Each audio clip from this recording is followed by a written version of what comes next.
খাবলৈ যাবি নে নাই তেনেহলে এই কাপোৰযোৰ পিন্ধিবি মোৰ আই কাপোৰ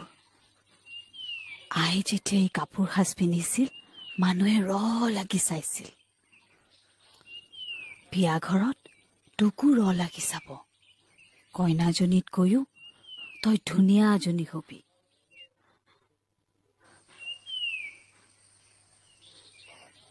এই কাপোৰযোৰ টোপোলা এটাত বান্ধি দিওঁ বিয়া ঘৰত পিন্ধিবি